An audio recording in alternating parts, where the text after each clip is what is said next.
A gente mostra agora o trabalho e a tecnologia usada pelos peritos da Polícia Civil para identificar os corpos da maior chacina do Distrito Federal. Cara, teve corpo queimado, degolado, enterrado. 15 dias de investigação, 10 corpos encontrados, 5 presos e um menor apreendido. Jéssica Nascimento vai mostrar tudo pra gente. E agora? Já tá na sua tela. O pior crime considerado pela Polícia Civil na história do Distrito Federal. Em 62 anos, a capital do país nunca tinha abrigado uma chacina como essa. 10 pessoas da mesma família mortas. O trabalho da perícia na identificação dos corpos, que já estavam em um avançado estado de decomposição, foi crucial para elucidar o crime.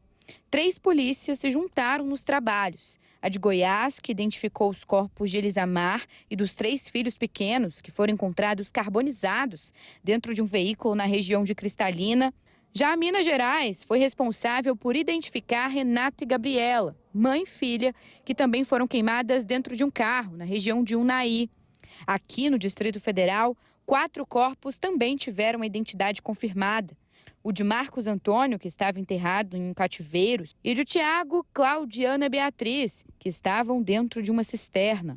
O resultado na identificação dos corpos aqui no Distrito Federal saiu em menos de 24 horas. E o segredo de tanta agilidade e precisão é a integração de 4 institutos que fazem parte do Departamento de Polícia Técnica aqui do Distrito Federal. Nós temos o IML, um Instituto de Pesquisa de DNA Forense, um Instituto de Identificação e um Instituto de Criminalística. O trabalho dos 4 institutos começa no local do crime, na chácara da família, na região do Itapuã, no cativeiro e na cisterna, em Planaltina. Os peritos recolheram todos os vestígios possíveis, corpos, fluidos, fragmentos. Depois, tudo é levado para o Instituto Médico Legal. O Christopher é chefe da seção de Antropologia Forense da Polícia Civil. Por aqui, os profissionais são capazes de saber quem morreu primeiro e as circunstâncias do óbito. Em 2 dias, os médicos legistas responderam a todas as questões referentes aos assassinatos das 4 vítimas da chacina. A primeira coisa que nós fazemos quando chega aqui um cadáver é identificar o perfil biológico da pessoa. Então, com base, por exemplo, nos ossos longos, a gente consegue ter uma estimativa da estatura dessa pessoa, do sexo da pessoa. Se tivermos uma estrutura um pouco mais nobre, como um crânio, por exemplo, a gente consegue ter ideia do sexo com uma relativa segurança, a pelve da mesma forma. E esse conjunto de informações nos dá o perfil biológico. Qual a importância desse perfil biológico? Ele serve como uma triagem, ele antecede o trabalho de pesquisa do DNA, porque a gente já entrega para o laboratório um provável suspeito. A gente consegue restringir.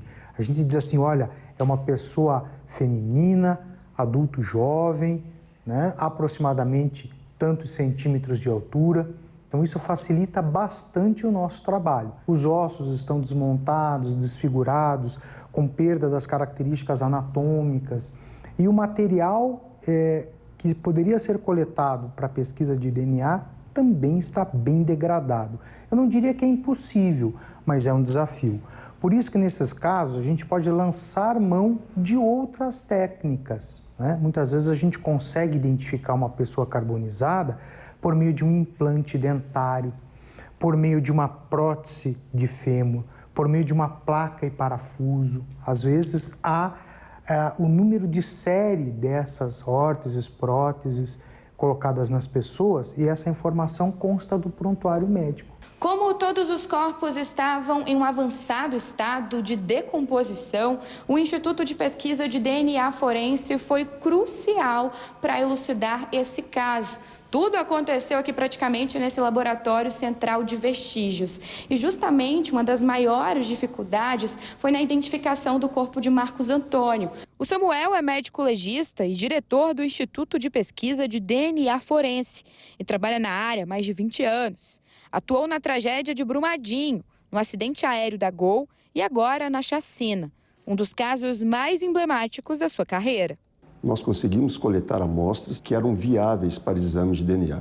E por meio de tecnologia desenvolvida aqui no DF, conseguimos realizar exames de DNA com essas amostras em avançado estado de decomposição e em menos de 24 horas tínhamos já o perfil genético. Era importante saber se todas essas partes pertenciam a uma mesma pessoa, porque até então Tiago, o filho do Marcos, também estava desaparecido. Era possível, eventualmente, caso Tiago também estivesse morto, que uma dessas partes pudesse ser de Tiago. A próxima etapa foi a identificação. Para isso, Samuel explica que o DNA da mãe de Marcos também foi coletado e as informações cruzadas. Com a confirmação de que o corpo era de Marcos, o material biológico também foi para Belo Horizonte. Foi por conta do DNA de Marcos que os corpos de Gabriela e Renata também foram identificados. Pela antropologia, os exames de Belo Horizonte comprovaram que se tratava de uma mulher adulta, o corpo de uma mulher adulta e um corpo de uma mulher jovem. Acreditava-se, então, que supostamente seriam de Renata e Gabriela, respectivamente. Então, mas era preciso, do ponto de vista da genética forense, ter um padrão comparativo de alguém que fosse previamente identificado por DNA e que tivesse um vínculo biológico, um vínculo genético de parentesco. Então, o perfil genético do Marcos que nós obtivemos aqui foi fundamental para que comparasse com o perfil genético tanto do corpo de uma mulher jovem que estava carbonizado, aguardando exames em Belo Horizonte, como do corpo de uma mulher adulta. Com essa comparação, comprovou-se que o corpo da mulher jovem se tratava da Gabriela e, obviamente, como Gabriela era filha de Renata, foi possível fazer essa identificação genética de mais 2 corpos. Como o corpo do patriarca da família estava em um estado avançado de decomposição, a análise de impressões digitais também ficou comprometida. Mas no Instituto de Identificação, os papiloscopistas conseguiram confirmar essa informação. Renata é chefe do laboratório de exames em cadáveres especiais.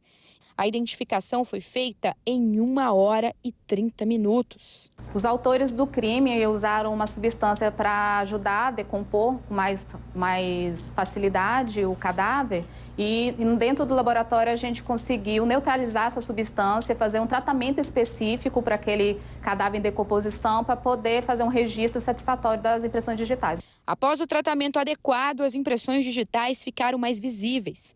A de Tiago, por exemplo, foram identificadas em apenas 15 minutos. Cláudia em meia hora e Ana Beatriz, 24 horas. O trabalho dos papiloscopistas também ajudaram a polícia a não só identificar as vítimas, mas como também os envolvidos.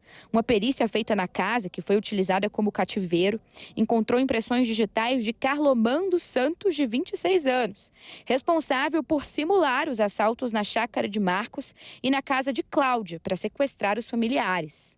Especificamente do Carlomã, a gente teve um vestígio de local que foi trazido para cá, que foi uma palmar, e como a gente não tinha o nome dele, a gente teve que lançar no sistema. E o sistema trouxe essa palmar para a gente e a gente conseguiu dar esse positivo. A coleta de qualquer vestígio em local de crime também é crucial na elucidação de um caso. Peritos criminais do Instituto de Criminalística encontraram no cativeiro cordas, fios de cabelo, além de 8 celulares.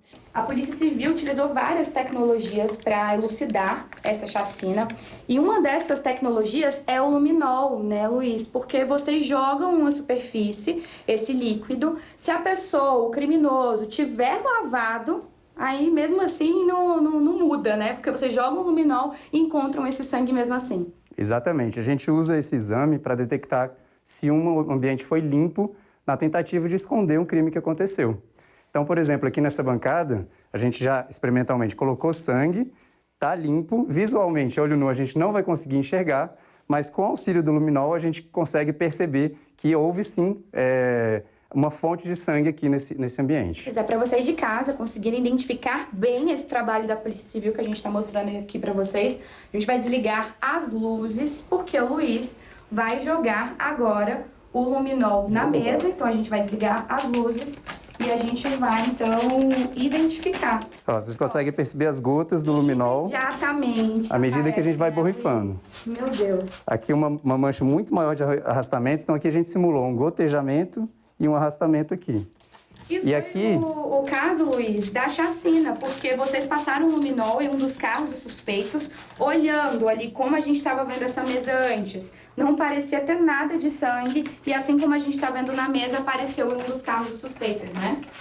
Exatamente. A gente encontrou sangue oculto tanto em um dos veículos, na parte de trás, indicando que uma pessoa esteve ferida, como também encontramos sangue oculto no local do cativeiro, em uma sacola e numa faca que estavam escondidas debaixo de um colchão. E esse trabalho que a gente está acompanhando aqui, Luiz, a gente mostra como é importante, porque a gente consegue colocar pessoas também na cena do crime, consegue colocar violência na cena do crime, porque o sangue, por exemplo, que foi encontrado no veículo, pode ser do Marcos Antônio, por exemplo, porque ele foi morto ali no dia 28 de dezembro, ele é colocado dentro do carro, quem sabe não é o sangue dele, por exemplo, ou da Renata, ou da Gabriela, mas se sabe que tem violência ali. Então é um artifício, uma tecnologia muito importante utilizada nesse tipo de caso. Exatamente. E o mais relevante disso é que não importa quantas formas de inovar o crime, de tentar disfarçar o crime, a gente sempre vai ter novas tecnologias que vão auxiliar a identificar a ocorrência de um crime. Tem sangue, lavou, não adianta. A gente consegue achar do mesmo jeito. O trabalho árduo da Polícia Civil, somado com a tecnologia de ponta,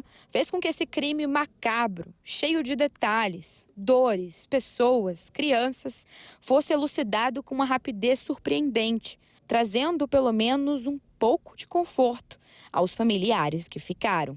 A Polícia Civil está preparada para cumprir a sua atribuição constitucional, que é a elucidação dessas infrações penais dentro da competência dela, que está prevista também na Constituição.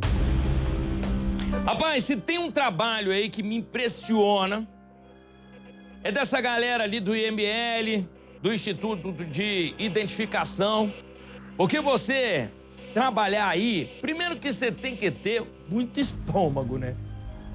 Depois aí, muita inteligência, muita paciência. São vários testes, são várias derrotas, são várias vitórias. Porque identificar um corpo desse e um corpo carbonizado, a gente discutiu aqui. Difícil, né, de saber como é que tomou a facada.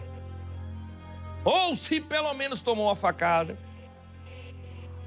Difícil identificar se tomou um tiro.